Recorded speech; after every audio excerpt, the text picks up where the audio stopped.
Right now, somewhere in the world, someone is having an actual panic attack because their Instagram post from 3 minutes ago only has 2 likes. One of those likes is from their mom. The other is from a bot account selling protein powder. And yet, they're refreshing. Still refreshing. Why? Welcome to the fascinating, slightly terrifying world of social media obsession, where we've somehow convinced ourselves that the opinion of someone named Crypto King 247 matters more than our own mental health. Let's be clear. If you've ever felt personally victimized by low engagement rates, checked your phone within 30 seconds of waking up, or experienced genuine distress over being left on red, you're not alone. You're also not crazy. Well, not entirely. What you are is human. And social media platforms have essentially hacked your brain's reward system like it's a poorly secured Wi-Fi network. The first thing you need to understand about social media obsession is that it's not an accident. These platforms aren't just websites. They're psychological engineering marvels designed by some of the smartest people in Silicon Valley, whose entire job is to keep you scrolling. It's like if a team of scientists got together and said, "How can we make humans check their phones an average of 96 times per day?" and then actually succeeded, which they did. We're living in their achievement. At the core of social media addiction is something called variable ratio reinforcement, which is the same psychological principle that makes slot machines so addictive.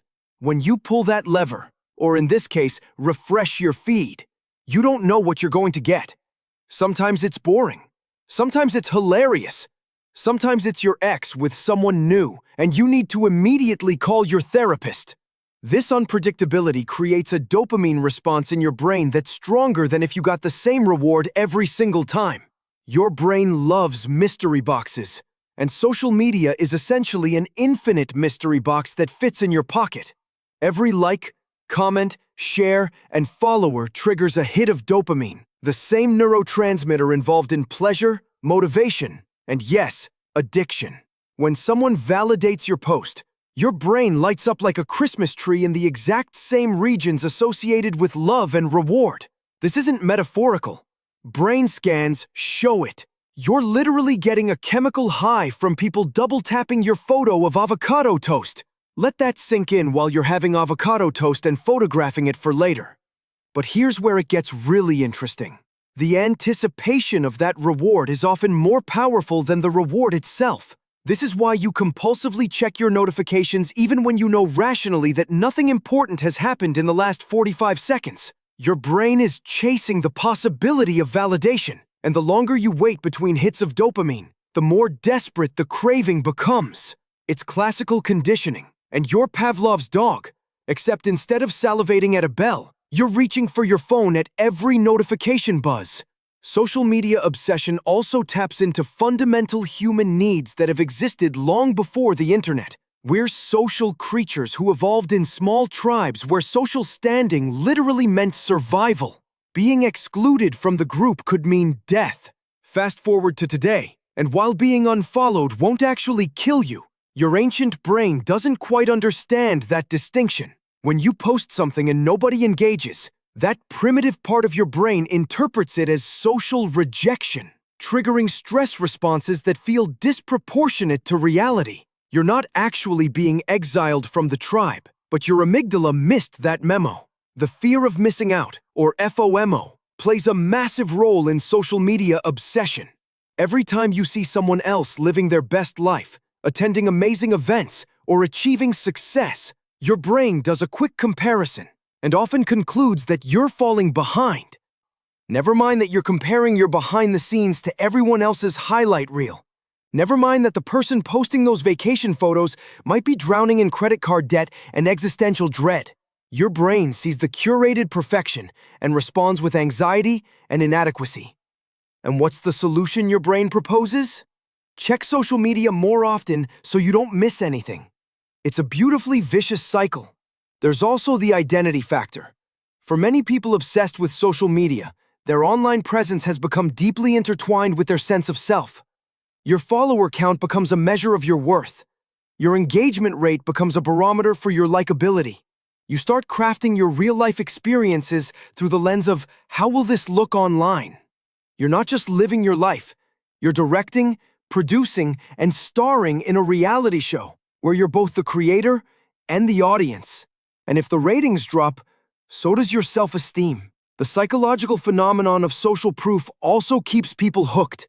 We're hardwired to look to others for cues about how to behave and what to value. When you see that a post has thousands of likes, your brain automatically assumes it must be valuable or interesting, which makes you more likely to engage with it. This creates a feedback loop where popularity begets more popularity, and the quest for that validation becomes all-consuming. You're not just posting for yourself anymore. You're posting for the algorithm, which is basically like trying to impress an artificial intelligence that has the emotional depth of a toaster. Then there's the sunk cost fallacy. You've invested so much time building your social media presence that the thought of stepping back feels like losing something valuable. You've curated your feed, grown your following, established your personal brand. Quitting, or even reducing your usage, feels like throwing away all that effort. So you stay, trapped by your own investment, even when you know deep down that it's making you miserable. The really insidious part about social media obsession is the illusion of connection it provides. You can have thousands of followers and still feel completely alone. You can spend hours interacting online and still be starved for genuine human connection. It's like eating a diet of only cotton candy. It seems sweet in the moment, but it provides no real nourishment. Your brain craves authentic relationships, but social media offers a convincing substitute that's just hollow enough to leave you wanting more. And let's talk about the comparison trap. Social media is essentially a global competition where everyone is both a participant and a judge. You're constantly measuring yourself against impossible standards, comparing your worst moments to everyone else's best moments, and somehow expecting to feel good about yourself. It's like running a race where the finish line keeps moving, while also looking better and having more fun. No wonder people become obsessed. They're trying to win an unwinnable game.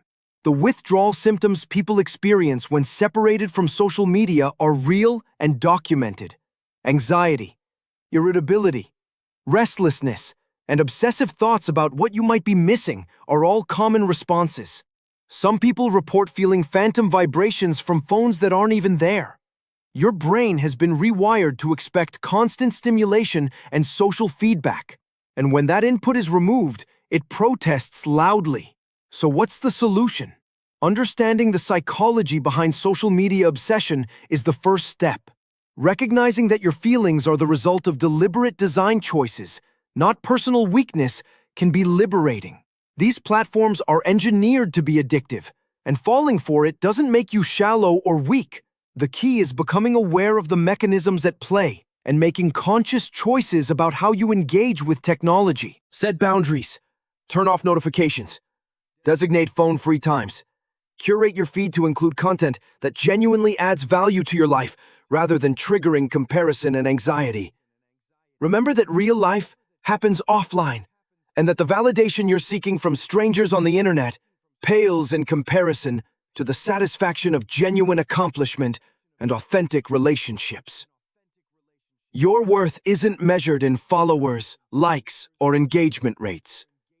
You're not a brand, and your life isn't content to be optimized for an algorithm. You're a complex human being with intrinsic value that exists completely independent of your social media presence. The sooner you internalize that truth, the freer you'll be.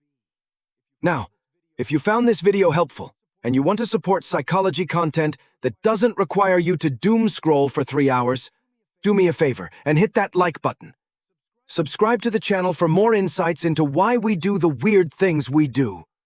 And maybe, just maybe, after you do that, put your phone down and go have a real conversation with someone. Your brain will thank you for it. See you in the next one.